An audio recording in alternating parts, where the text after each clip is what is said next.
So, Hinebra TNT. So, ito yung game na kung saan on rhythm yung Hinebra from start to finish.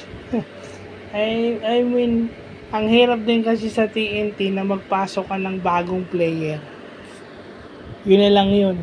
Yun yung sinasabing politika sa basketball at yung mga player na pastar, nasisira yung rhythm ng team. Kasi kung talagang pastar kayo, dapat sa NBA kayo naglalaro o sa Eurobasket, hindi kayo dapat naglalaro sa PBA. Yeah.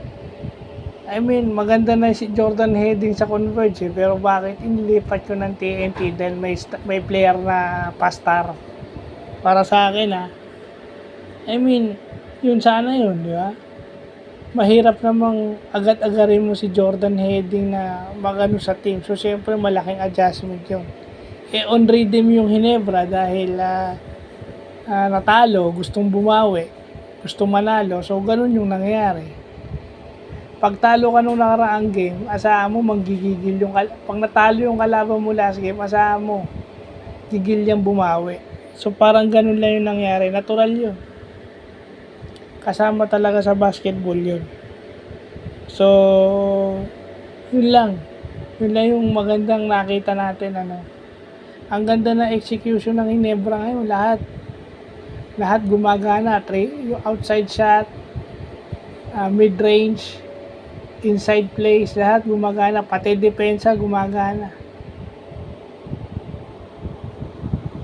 At saka syempre, dahil tambak, yun na yun dahil natambakan yung TNT ng maaga,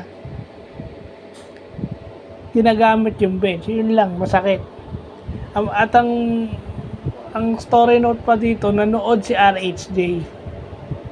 So, nung nanood si Ronde, natambakan pa yung Hinebra. Ibig sabihin, parang sinabi kay RHJ, wala ka kasi, kaya itong mangyayari sa team mo.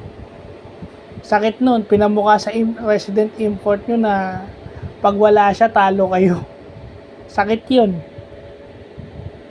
Yun yung psychological advantage. Kapag pinalabas lang, na pag wala si Ronde, wala rin sa amin si Justin, kaya namin kayo.